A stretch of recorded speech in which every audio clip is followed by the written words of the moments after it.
Thank you for joining us on the news. I'm Ruth Aguele. My sign language interpreter is Shegun Ajayi. Let's begin with the headlines. Conference of Customs in Western Central Africa holds in Abuja as Finance Minister seeks enhanced regional trade cooperation. Plateau killings, Inspector General of Police orders immediate deployment of assets and tactical squads. Plus, King Charles III addresses Italian Parliament, urges efforts towards global peace.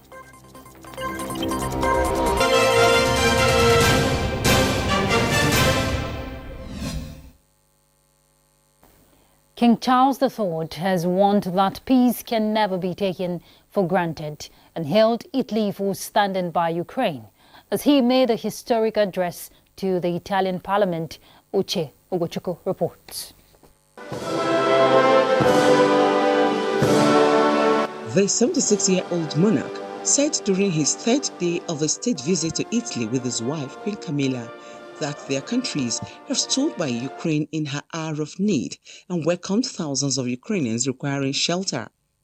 Our younger generations can now see in the news every day on their smartphones and tablets that peace is never to be taken for granted. Britain and Italy stand today united in defense of the democratic values we share.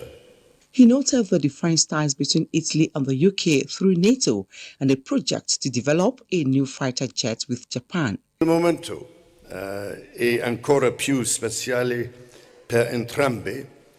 King Charles III is the first ever British monarch to address a joint session of Italy's parliament.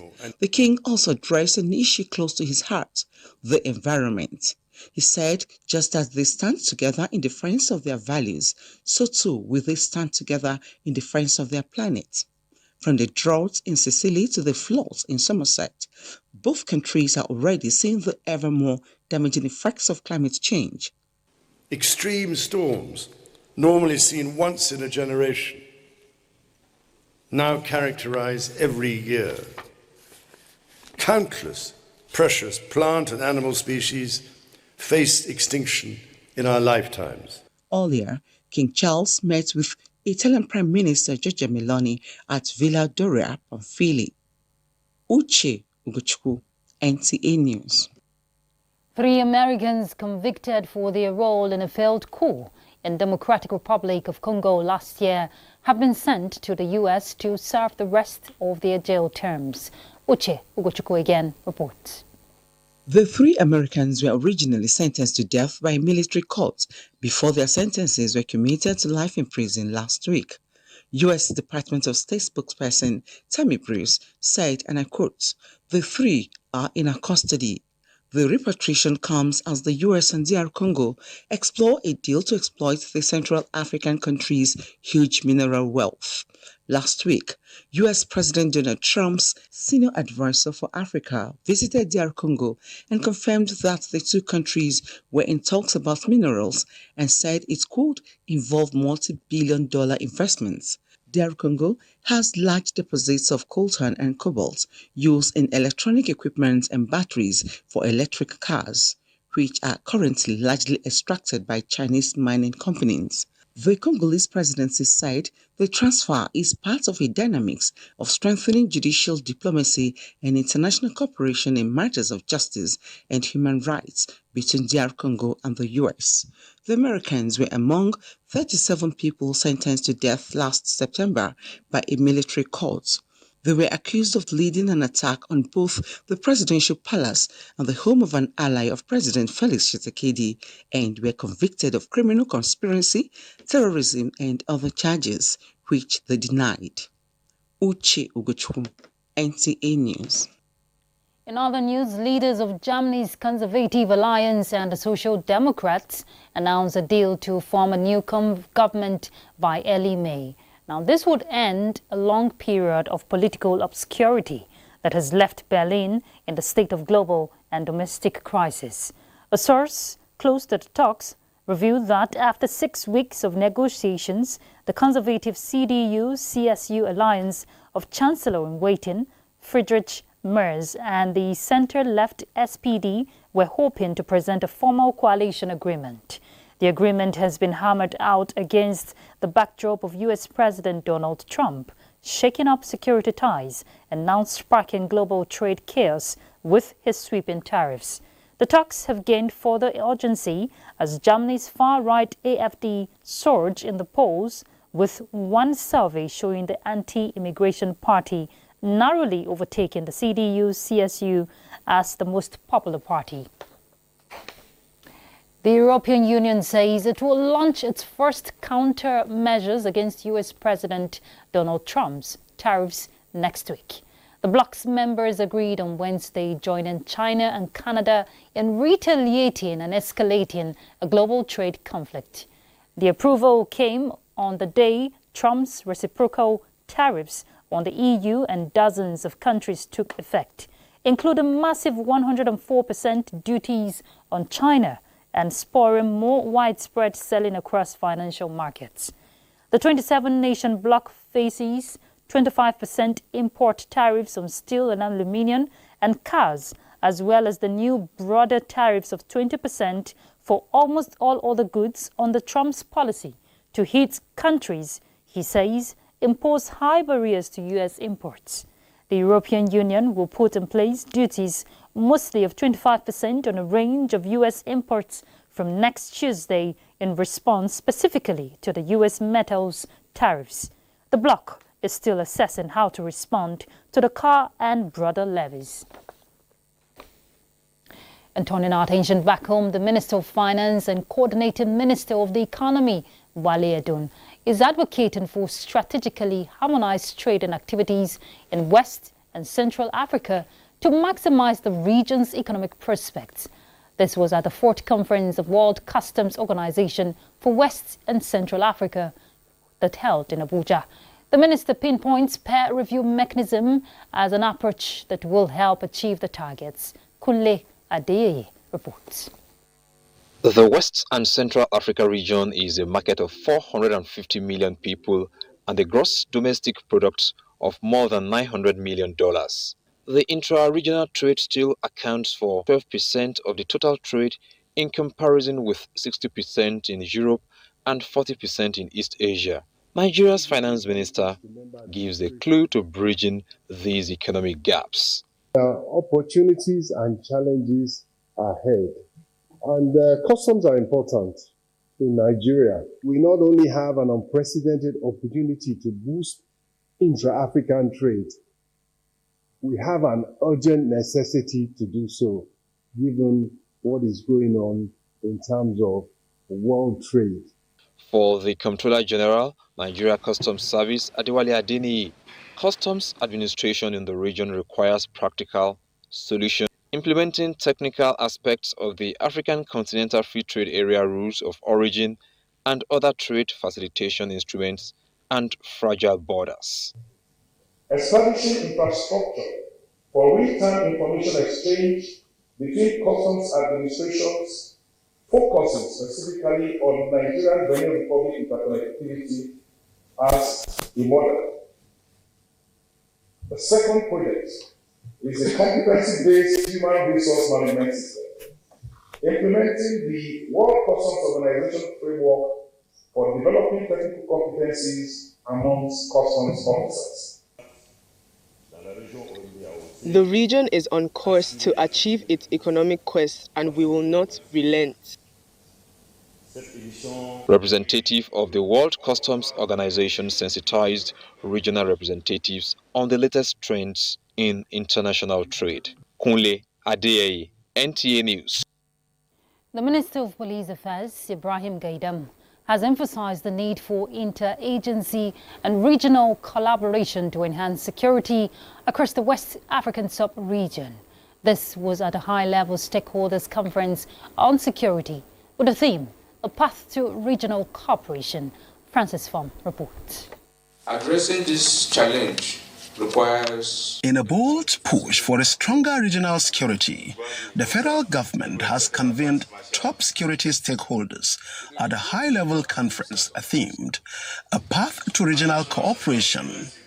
The meeting, led by the Minister of Police Affairs, Senator Ibrahim Gaidam, emphasized the urgent need for interagency synergy and cross-border collaboration to combat rising transnational threats.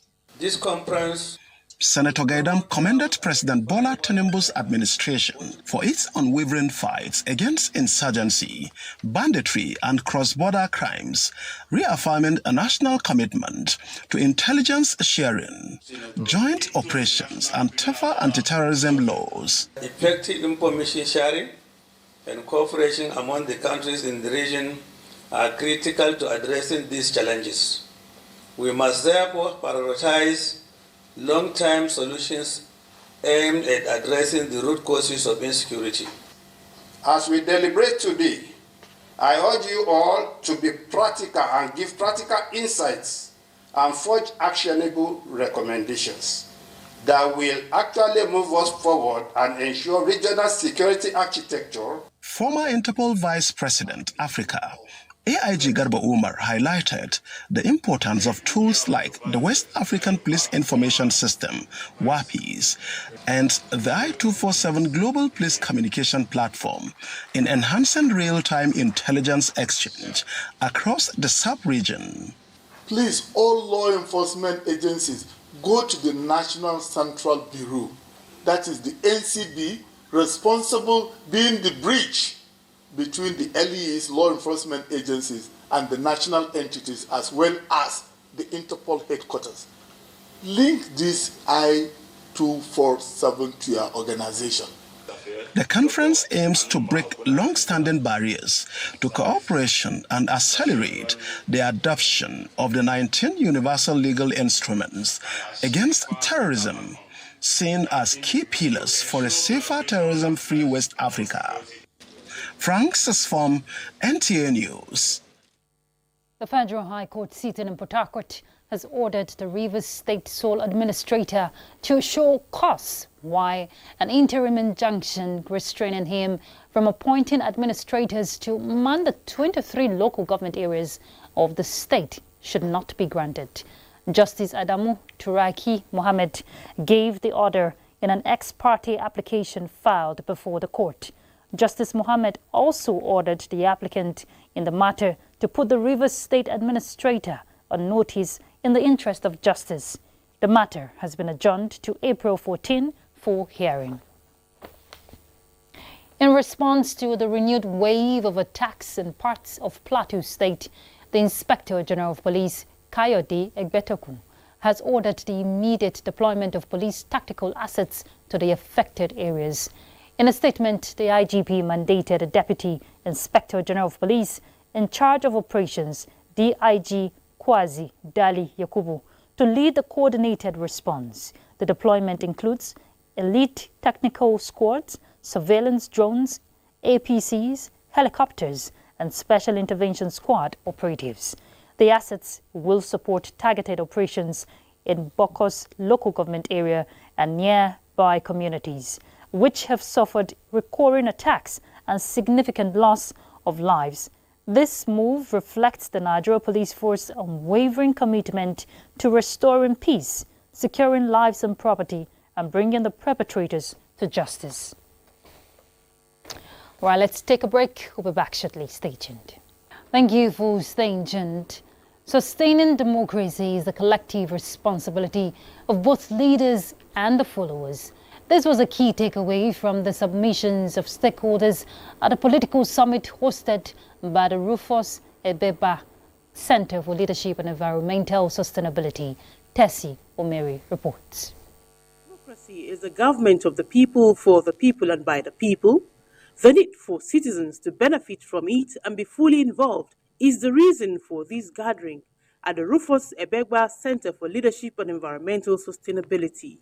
The political summit with the theme Sustainable Nigeria's Democracy provided a platform for community leaders, politicians and union leaders to chart a way forward. To make our democracy sustainable, women must be actively involved. When you develop a woman, you develop a nation. A lot of people are looking for a platform where they can air their mind, they can air their view. And what is happening here is a platform where people's voice can be heard. As you can see, Nigeria is moving towards the electioneering process. 2026 will be a year before the election year. It means that everything that should drive Nigeria into good governance, quality leadership, and the respect for the rule of law has to start from now. And preaching the gospel of citizenry participation in electioneering process has a lot to do with building a Nigeria of our dreams. The convener, in a paper presentation, highlighted existing gaps, calling for action to address them. We need, as a country, also adjust our democracy to suit our purpose in view of these various challenges in the area of insecurity, the usual economic downturn of the nation, and also the citizens also doubting governance. The need for citizens to be patriotic is also very, very, very germane to ensure a sustainable democracy. The present administration is doing its best, but we need for all hands to be put on deck to see that the present dispensation is able to ensure that Nigerians are secure and also the economy is viable enough. But one particularity I'm not happy about is the issue of electricity power, the way it has been put into different classifications. I don't think it will enhance the economy. We need a power that is affordable for all citizens so that the economy can grow from all angles. He urged participants to rise to the challenge of enhancing sustainable democracy for a brighter future. In Abuja, Tessie Omeri, NTAi News. The federal government is building infrastructure capacity to propel the renewed vigor to develop the livestock value chain in Nigeria. To this end, the Livestock Productivity and Resilience Support Project brought together focal persons from the 20 participating states for a forum focusing on value chain enhancement and infrastructure clinic for effective supply chain and market orientation, where experts, development partners and stakeholders brainstormed. 6 livestock value chains supported by this project are beef, dairy, piggery, poultry, sheep and goat, hide and skin.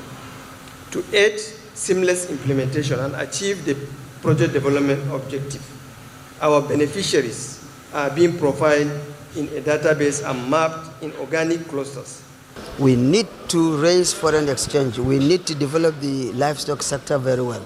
And the only way to do it is through investment. The federal government alone cannot do it. The essence of the market, of the value chain enhancement and the supply chain and innovative market orientation is to enhance the value addition of the livestock, engage with the youth and women, enhance the market opportunities, export promotion, and adding value to all the value chains. We are supporting 6 value chains of the projects in 20 states. We've done a profiling of the farmers. We've done trainings for the farmers. We've done designs. We are now going to construction of our facilities. This is one of the many series of capacity building, evaluation and process alignment programs designed by the project for the development of the sector. Nigeria and Vietnam are working towards establishing a business forum which will facilitate the involvement of Vietnamese investors in Nigeria's cashew sector. This was the focus of discussions when a delegation led by Vietnam Head of Trade and Business, Nguyen Pyong, visited the president of Cashew Association of Nigeria, Ojo Ajanaku, in Abuja. Vietnam, being the world's biggest cashew processing country, is seeking to establish processing factories in Nigeria, which Ojo Ajanaku says will boost Nigeria's cashew value chain, create jobs and enhance the earning power of local farmers.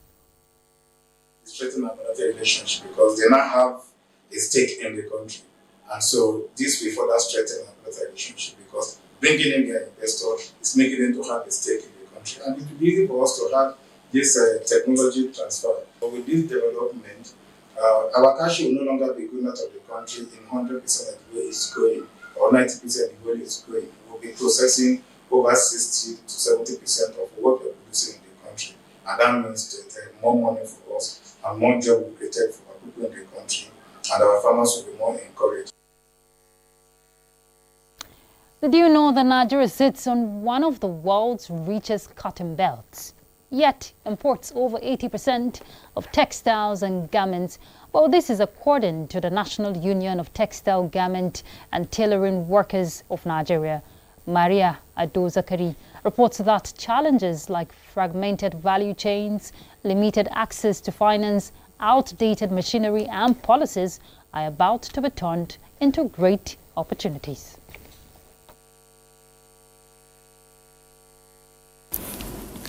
From the cotton farm to the clothing store, every part of the chain needs to be connected to thrive. Stakeholders here asserted the land, the people, and the demand are not working, and to activate these aspects, linking the chains must be considered. We have Executive Order 3 and 5 that speak to different aspects of this, idea of promoting made in Nigeria goods and services. Governor of Ogun State, in terms of the use of adire by various government workers and apprentices and all that, is a classic one. And you can imagine how just by simple policy decision, more than 70,000 people in Ogun State all wear adire at least once every week. I think that at the national level, we're going to get this to happen. At the assembly with the theme Co-Creating Solutions to Grow CTG Industry in Nigeria, the Minister of Trade and Investment is working on a seamless pipeline from seed to shirt. The policy document for the full revitalization of the sector and to ensure steady growth and development of the industry is being concluded. Maria Adozakari, NTAi News. With the increasing population of older persons, the need to domesticate the National Senior Citizens Act across various states of the country is imperative in strengthening and protecting the rights of older persons. While stakeholders say this would go a long way to enhance federal government's efforts in caring for the elderly. Let's hear from Umo Basi Edit. Stereotypes like witchcraft branding, discrimination, isolation, depression, taunting, and abandonment are some of the many abuses faced by the elderly in recent times. The workshop on elder abuse awareness and elder justice advocacy put together by the National Senior Citizen Center in Uyo therefore seeks to address this worrisome trend.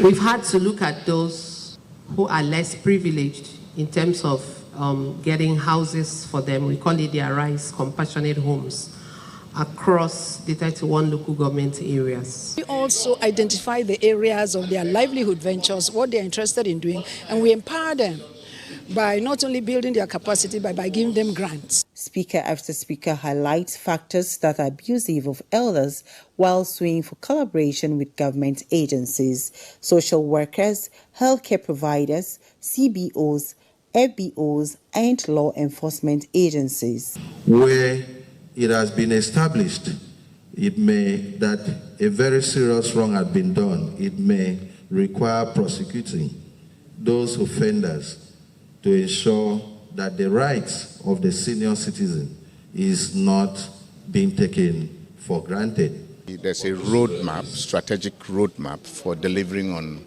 issues that burden older persons. What is left now is for the states to domesticate this and also cascade this to the local governments and the communities. Beyond creating awareness, the National Senior Citizen Center also unveiled and empowered 6 senior-led cooperative societies in Akwa Ibom State, with each going home with a grant of 1 million naira. We are planning to give loan to some people. And thank the people for giving us this amount of money. I feel happy. The event featured exhibition by the cooperative societies. In Uyo, Umo Basedate, NTAi News. And that concludes the news. Thank you for your time. I'm Ruth Aguwele. My sign language interpreter is Shagun Ajayi. Bye.